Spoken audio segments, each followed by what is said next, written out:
Hello, my name is Shad. I'm with Birds and Bees Motor Parts. Thanks for joining me today for another meeting of MoPars Anonymous. Today I wanted to talk about a question I was asked recently, and it was, how did I even come up with a car like this? How do you find an old muscle car? Here's what we're talking about: 1971 Plymouth Road Runner. It's the car I bought 4 years ago.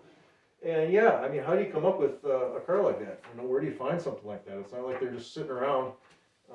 In 1971, they made 7,000 some of these cars, no, 14,000 of these cars, and there's probably not, I don't know how many are left, but a lot of them are gone. I mean, there's maybe only half of them left, or who knows, but there's just not that many, I guess, is the point I'm trying to make. And so yeah, I started looking for a muscle car on Craigslist, and there's a few on there that you can find, and they're either really expensive show cars or they're just cheap junk. It's really hard to find something in the middle that's like affordable yet still drivable.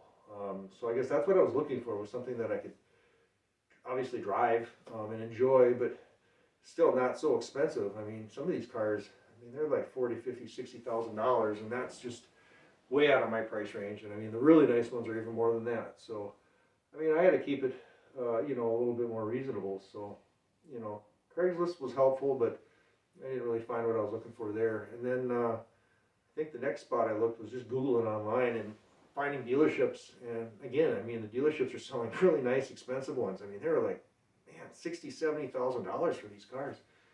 And I mean, it's just these cars, especially Mopars. I mean, they're so expensive these days. But it's because they're rare. There's not that many of them. So, bottom line is, the way I ended up finding it was my beautiful wife told me to check on Marketplace. So, um, I didn't go on Facebook a whole lot back then, but I figured out how to get on Marketplace, and there is a lot more options available on Marketplace. And um, after a few months, I did find a few that I liked, and yeah, then I came across this one. It's 1971 Plymouth Road Runner, and yeah, I saw it, and I instantly was like, that's the one I want. That's just how I came across it, really. I mean, it was a matter of talking to the guy online, then talking to him on the phone, and then we had to drive to Wisconsin to pick it up, and that was a good time. My wife and I left on a Monday morning in October and drove, um, driving from Minneapolis down to kind of southwestern Wisconsin. So it was about a 4 hour drive, kind of down across the Mississippi River into La Crosse, and down over to Viroqua, about 20 miles just east of the Mississippi River. So yeah, we drove down there, and was sitting on a farm. Sunny day in October. It was fun checking it out. It started right up. We drove it around a little bit. Not fast. It wasn't running that great, but it started and stopped, and that was all good. So, funny thing is, on the way to look at the car, I can't even believe it. An actual Roadrunner ran in front of the truck. It was just crazy. I didn't even know Roadrunners were in Wisconsin, but I promise you, it was a Roadrunner, and it ran right in front of the truck. The only time I've ever seen a Roadrunner, in like, for real. It's crazy. My wife saw it too, and we thought, oh man, that's crazy. Well, there's probably a sign we should just buy the car. So, yeah, we ended up just buying the car, and my wife worked out a deal with the farmer to actually tow it back to our house for us. So they had a trailer and loaded it up, and about a week later, dropped it off at our house. And the evening that they dropped it off, it was sitting in the driveway. And as I was sitting in the driveway, my neighbor was outside in his driveway, and we were talking about the car, and he was telling me about an old Le Mans that he used to have. And again, it's just, you won't believe this, a coyote ran between us through our front yards. And that's, again, the only time I've seen a coyote run by. Um, so yeah, it's kind of a neat experience.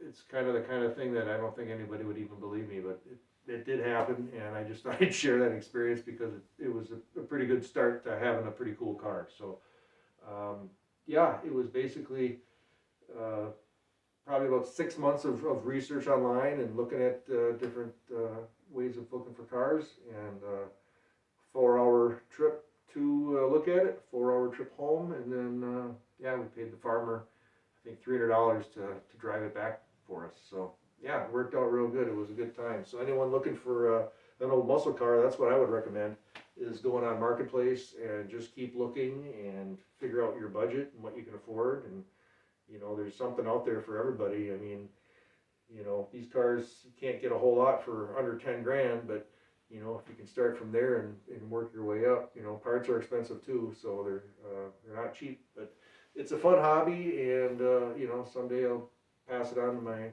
kids or sell it, or who knows what'll happen. But for now, I'm taking the best care of it that I can and having a great time with it. So thanks a lot for joining me today on my MoPars Anonymous meeting, and join me next time and we'll talk about something cool. Have a great day. Thank you very much. Peace.